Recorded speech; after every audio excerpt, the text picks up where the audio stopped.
आज हम पढ़ेंगे टॉपिक सर्वनाम यानी प्रोनाउन क्या होते हैं और किस प्रकार हम इनका प्रयोग करते हैं और कैसे हम इनकी पहचान करते हैं, कितने इनके भेद होते हैं, क्या उनकी परिभाषाएं होती हैं। तो देखिए, सर्वनाम का अर्थ है सबका नाम, यानी जो किसी के भी नाम की जगह प्रयोग में लाया जाता है।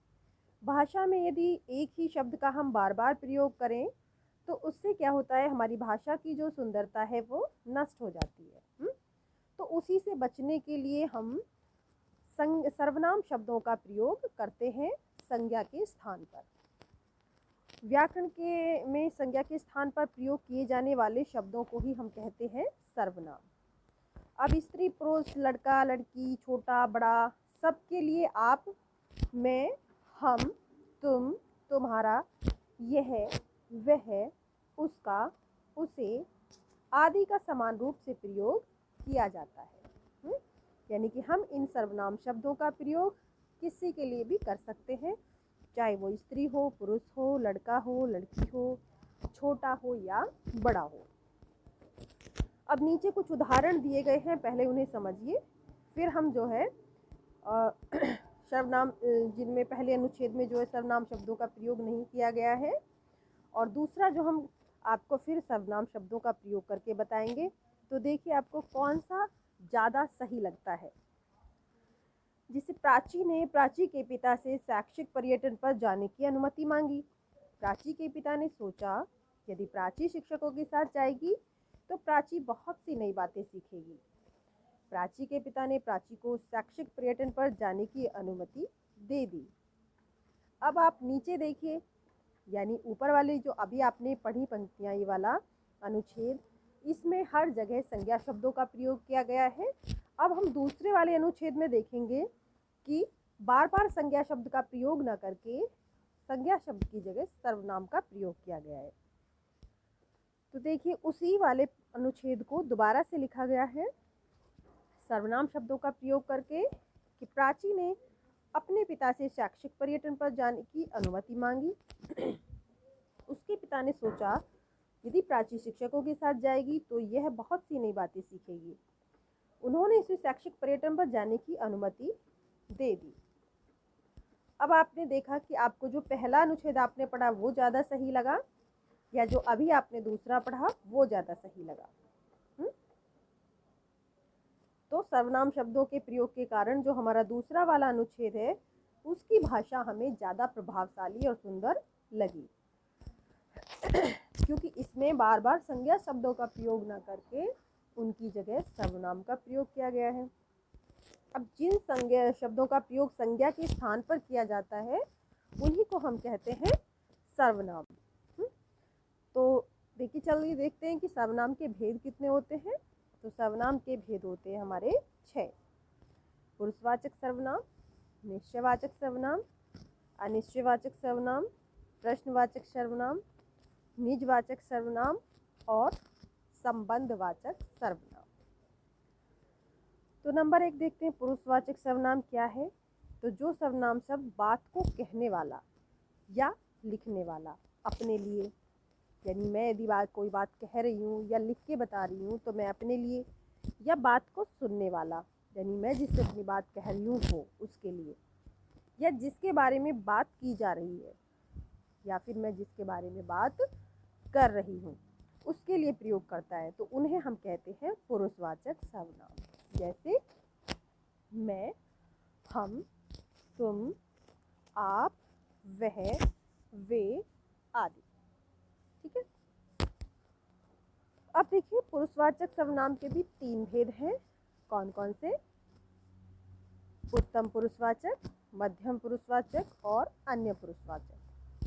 तो उत्तम पुरुषवाचक के अंतर्गत आते हैं जिन सर्वनाम शब्दों का प्रयोग बात को कहने वाला या लिखने वाला अपने लिए प्रयोग करता है उन्हें हम कहते हैं उत्तम पुरुषवाचक। जैसे मैं अपने लिए प्रयोग कर रही हूँ कि मैं खाना खाने जा रहा हूँ, हम शाम को मैच खेलेंगे। तो इसमें मैं, हम जो बात को बता रहा है उसने अपने लिए प्रयोग किए हैं, तो यहाँ पर ये हमारे आएंगे उत्तम पुरुषवाचक में। मध्यम पुरुषवाचक में जिन सर्वनाम शब्दों का प्रयोग बात को कहने अथवा लिखने वाला सुनने या पढ़ने वालों के लिए करता है उन्हें कहते हैं मध्यम पुरुषवाचक। जैसे तुम तो मेरे ही विद्यालय में पढ़ते हो, आप हमारे विद्यालय की वार्षिकोत्सव में अवश्य आइएगा। तो तुम और आप हम किसके लिए प्रयोग कर रहे हैं? सामने वाले के लिए, जिससे हम बातें कर रहे हैं, तो वो हमारे आते हैं मध्यम पुरुष में। अन्य पुरुषवाचक में कि जिन सर्वनाम शब्दों का प्रयोग कहने या लिखने वाले और पढ़ने या सुनने वाले के अतिरिक्त किसी अन्य व्यक्ति के लिए किया जाता है उन्हें हम कहते हैं अन्य पुरुषवाचक सर्वनाम। जैसे मैं किसी सामने वाले पर्सन से किसी तीसरे के बारे में उसको बता रही हूँ या बात कर रही हूँ कि वह सदा कक्षा में प्रथम आता है, वे हमारी फुटबॉल टीम के खिलाड़ी हैं, तो वे ये शब्द हमारे आएंगे अन्य पुरुषवाचक सर्वनाम में। अब देखिए नंबर 2 पे हमारा है निश्चयवाचक सर्वनाम। जैसा कि नाम से ही पता चल रहा है, वे सर्वनाम शब्द जिनके द्वारा किसी निश्चित व्यक्ति अथवा वस्तु की ओर संकेत किया जाता है, यानी जिनमें कोई संदेह, कोई डाउट नहीं होता। जैसे यह तुम्हारी घड़ी है, वे मेरे दादाजी हैं, वह मेरा भाई है, ये आपकी पुस्तकें हैं। अब इन सब में जो आपको रेड कलर से लिखे हुए सर्वनाम नज़र आ रहे हैं, जैसे यह, ये, वह, वे, ये हमारे आते हैं अन्य पुरुषवाचक सर्वनाम के उदाहरण के अंतर्गत। परंतु जब ये किसी निश्चित व्यक्ति या वस्तु की ओर संकेत करते हैं तो ये कहलाते हैं निश्चयवाचक सर्वनाम। अब अनिश्चयवाचक सर्वनाम, जिन सर्वनाम शब्दों से किसी निश्चित व्यक्ति या वस्तु का ज्ञान नहीं होता हमें, यानी कि हमें पता नहीं चलता कि किसके बारे में बात की जा रही है, तो उन्हें हम कहते हैं अनिश्चयवाचक सर्वनाम। जैसे मेज पर कुछ रखा है, तो यहाँ स्पष्ट ये नहीं हो पा रहा कि मेज पर क्या रखा है, कुछ रखा है, तो कुछ से हमें चीज़ें मतलब स्पष्ट नहीं हो पा रही है, तो ये इसलिए हमारा अनिश्चयवाचक सर्वनाम के अंतर्गत आएगा। कोई आपको बुला रहा है, तो कोई सर्वनाम शब्द भी अनिश्चयवाचक में आएगा। किसी ने मुझे आवाज़ दी, तो हमें यहाँ भी स्पष्ट नहीं हो पा रहा है कि किसने आवाज़ दी, तो किसी भी हमारा अनिश्चयवाचक सर्वनाम के अंतर्गत आएगा। अब प्रश्नवाचक सर्वनाम, देखिए जैसा कि नाम से पता चल रहा है प्रश्नवाचक, तो इसमें कोई ना कोई प्रश्न अवश्य किया जाएगा। तो जिन सर्वनाम शब्दों के द्वारा किसी व्यक्ति, वस्तु, स्थान, कार्य अथवा घटना के विषय में प्रश्न किया जाता है वो हमारे आते हैं प्रश्नवाचक सर्वनाम के अंतर्गत। जैसे मुझे किसने आवाज़ दी, परीक्षाएं कब से शुरू होंगी, क्या आप मेरी सहायता करेंगे, दरवाजे पर कौन खड़ा है, तुम्हारा घर कहाँ है, पिताजी चेन्नई क्यों जा रहे हैं। तो इन वाक्यों में किसने, कब, क्या, कौन, कहाँ, क्यों, इन शब्दों के द्वारा किसी न किसी से कोई ना कोई प्रश्न किया जा रहा है, तो इसीलिए ये हमारे आएंगे प्रश्नवाचक सर्वनाम के अंतर्गत। अब देखिए संबंधवाचक सर्वनाम, तो इसका भी हमें नाम से ही पता चल रहा है कि इसमें ज़रूर किसी का किसी के साथ कोई संबंध होगा। तो जो सर्वनाम शब्द दो शब्दों में परस्पर संबंध का ज्ञान कराते हैं वे संबंधवाचक सर्वनाम कहलाते हैं। ये प्रधान उपवाक्य को आश्रित उपवाक्य से जोड़ते हैं।